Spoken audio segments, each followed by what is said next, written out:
Magandang umaga mga bata. Magandang umaga, ma'am. So, maaari bang tumayo ang lahat para sa ating panalangin? Irish, please lead a prayer. In the In name the name of of the the Father, Father, and of the the Son, Son, and and of of the the Holy Holy Spirit. Spirit. Amen. Almighty Father, we praise and thank you for this day. Watch over us as we go about and work and study. Help us in every way so that we may become the children you want us to be. Amen. In the name of the Father, the Son, the Holy Spirit. Amen. So, thank you, Daphne. So, good morning again. Good morning, ma'am. So, bago tayo dumako sa ating aralin sa araw na ito, mayroon akong ipapakitang mga larawan at sasabihin ninyo kung ano ang mga ito. Naintindihan po ba? Opo. Magaling. So, ngayon, sino ang makapagsasabi sa akin ng larawan na ito? Paglukso. Paglukso? Ano siya? Nagadalagan. Nagdadalagan. So, ito ay isang batang babae na tumatakbo. Tama po ba? Opo. Opo. So, ito, Jimrin, ano kaya ang larawan na ito? Uod. Uod, magaling. So, ito naman, ano kaya ito? Pagong. Pagong. Ito, ano to? Class. Sino makapagsasabi sa akin ng larawan na ito? Horse. Horse in English. So, sa Tagalog is kabayo. Kabayo. So, ito. Ito naman, ano kaya ito? Dog. Dog in English. So, sa Tagalog ay aso. So, ang mga hayop na ito ay nagpapakita ng mga kilos locomotor na kung saan ito ang ating pag-aaralan sa araw na ito. So, ano kaya ang ibig sabihin ng kilos locomotor?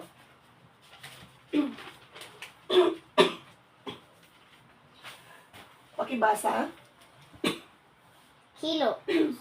Kilos Locomotor. locomotor. So, pag sinabing kilos locomotor, ito ang mga kilos na ginagawa upang makalipat mula sa isang puwesto papunta sa isa pang puwesto, isa pang lugar. Ito ay isinasagawa sa mga pangkalahatang espasyo. Naintindihan po ba? Opo. So ngayon, narito ang 6 na halimbawa ng mga kilos locomotor.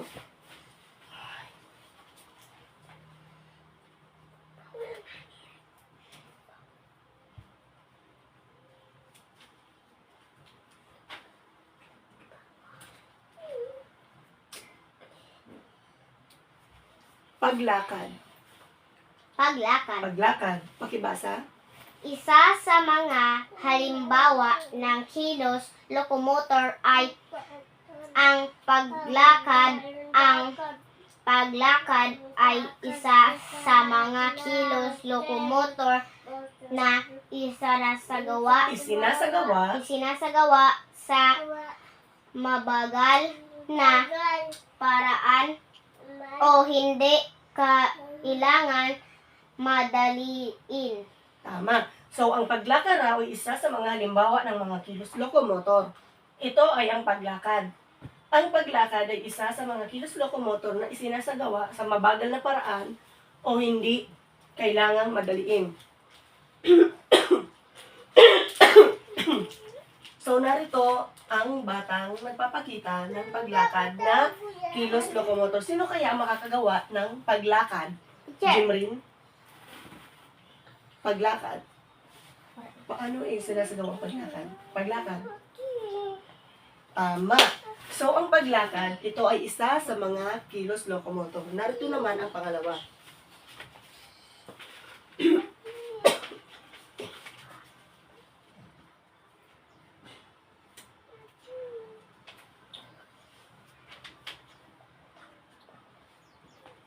Ay ang, pakibasa, Pagtakbo. pagtakbo.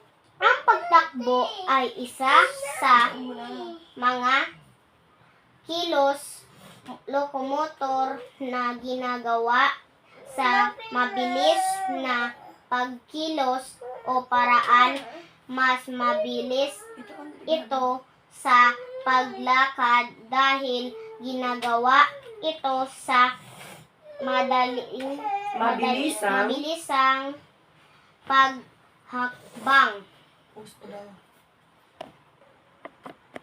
pagtakbo. So, ang pagtakbo ay isa sa mga kilos lokomotor na ginagawa sa mabilis na pagkilos o paraan. Mas mabilis ito sa paglakad dahil ginagawa ito sa mabilisang paghakbang. So, narito ang halimbawa ng larawan ng pagtakbo. Sino ang gustong gumawa o magpakita ng kilos lokomotor ng pagtakbo? Jim? Pagtakbo. Tama. So, ang ginawa ni Jim rin ay ang kilos lokomotor na pagtakbo. So, narito naman ang isa pang halimbawa ng kilos lokomotor.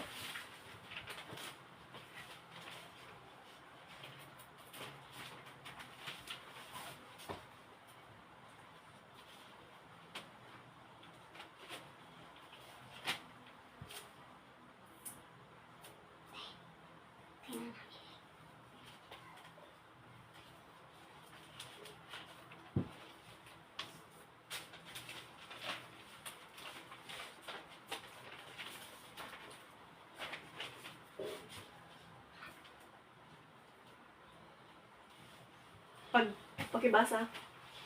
Pagkanderet. Pagkandirit.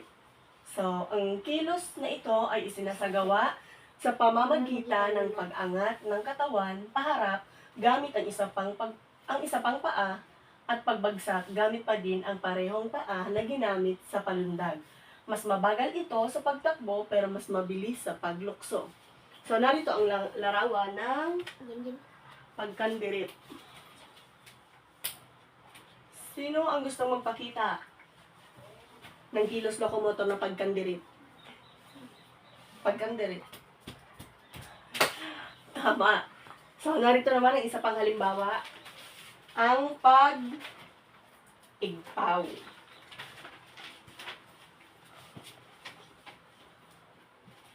Ang pag-igpaw, pakibasa daw.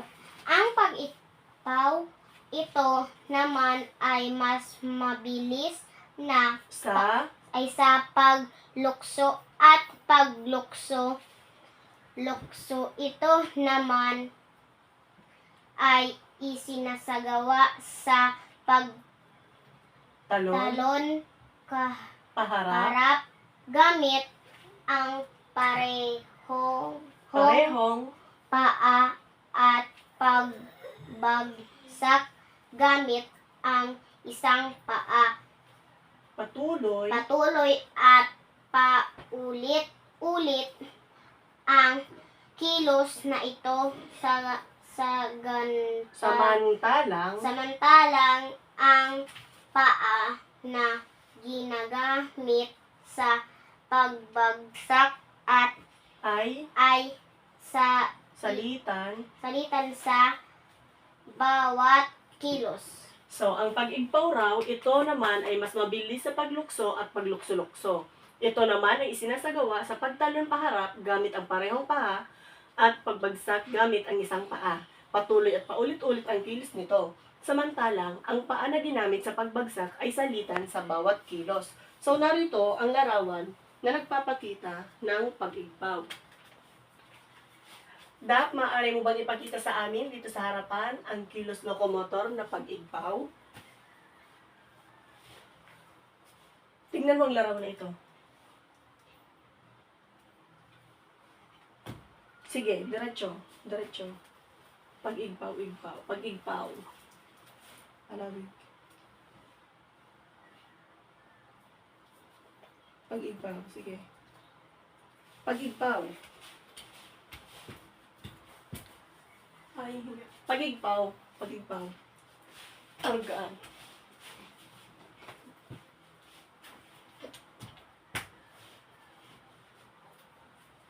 So, at ang huli, thank you. So, ang panghuli ay ang paglukso. Paglukso-lukso. Pakibasa. Ito ay isa rin na halimbawa ng mabilis na pagkilos, ngunit mas mabagal kaysa pagtakbo. Ito ay isinasagawa sa paghakbang ng isang Paa. paa at patuloy na paggamit dito para isasagawa Ang isa. ang isa pang hakbang. So, ang isa pa raw na halimbawa ng mga kilos locomotor ay ang paglukso-lukso. So, ito naman ay isa rin na halimbawa ng mabilis na pagkilos, ngunit mas mabagal kaysa pagtakbo. Ito ay isinasagawa sa paghakbang ng isang paa at patuloy na paggamit dito para isagawa ang isa pang hakbang. So, narito ang larawan na nagpapakita ng paglukso-lukso. Sino ang maaari bang ipakita mo sa amin ang paglukso-lukso? Hindi. So, ang paglukso-lukso ay ganito. Ganito. Paglukso-lukso. Tama. So, ang panghuli naman ay ang 1, 2, 3, 4.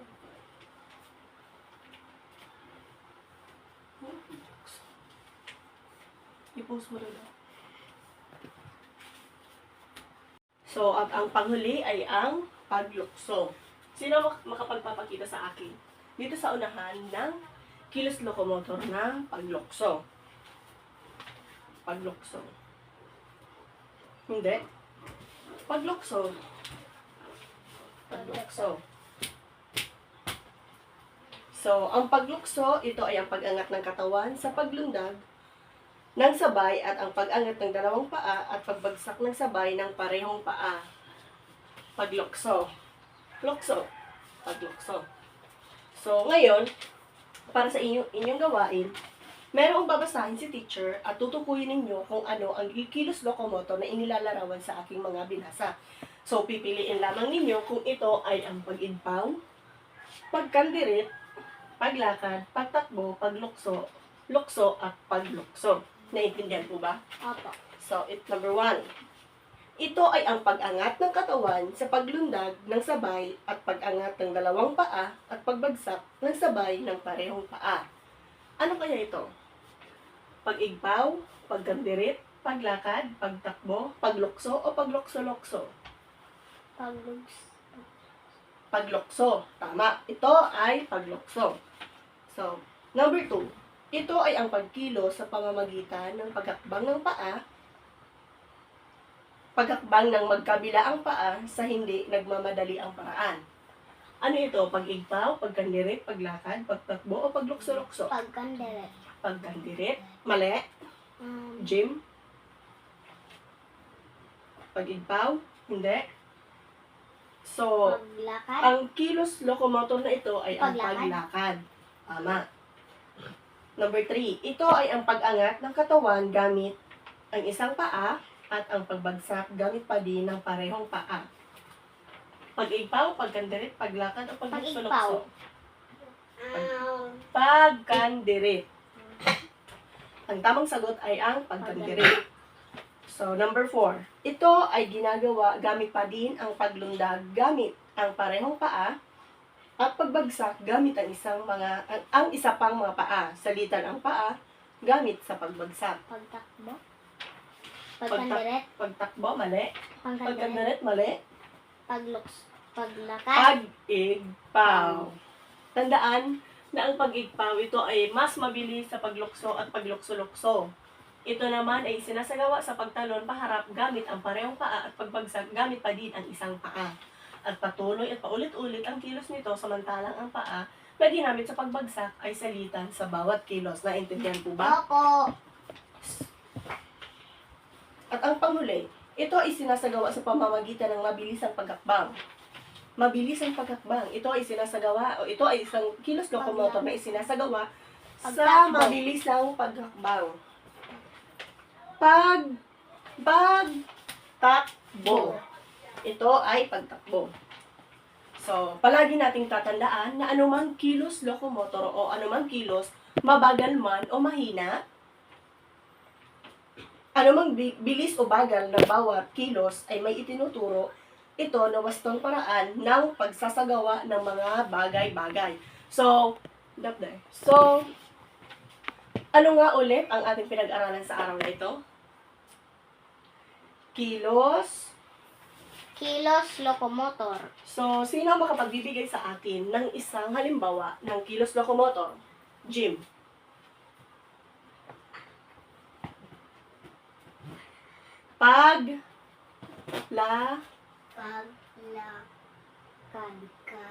Paglakad. Tama. So, isang halimbawa. Pagtakbo. Pagtakbo. Pagkanderet. Pagkandirit. Pag-igpaw. Pag-igpaw. Paglukso-lukso. At ang huli ay ang paglukso. Lukso. Tama. Ngayon, para sa inyong gawain to, ay pipili kayo ng isa sa mga halimbawa ng kilos locomotor at isasagawa ninyo ito dito sa harapan at sasagutin ninyo ang tanong na ano ang ipinapili ninyong halimbawa ng kilos locomotor. So, kaya pipili kayo dyan isa. At number 2 ay, naisagawa mo ba ito ng maayos? Sa isang mabilis o paraan? Sa isang kilos na mabilis o paraan? Opo. Opo. So, sino muna? Dap. So, pipili ka ng isa. Paglakad. Paglakad. So, napakadali. Paglakad. So, ang paglakad, ipapakita mo sa amin kung paano ginagawa ang paglakad na kilos locomotor. Paglakad. So, magaling. So, naisagawa mo ba ito ng maayos? Opo. Opo. So, Jim. Anong yung napili? Ito yung pagtakbo. Pagtakbo. Pagtakbo. So, ipakita mo sa amin ang pagtakbo. Tama. So, nasa igawa mo ba itong maayos? Opo. Ito ba ay isang mabilis o mabagal na pagkilos? Mabilis. Mabilis. So, tama. Ang pagtakbo ay isang mabilis na paraan ng kilos locomotor. Samantala, ang paglakad ay isang mahinang o mabagal na kilos ng locomotor. So, ngayon, para naman sa inyong takdang aralin,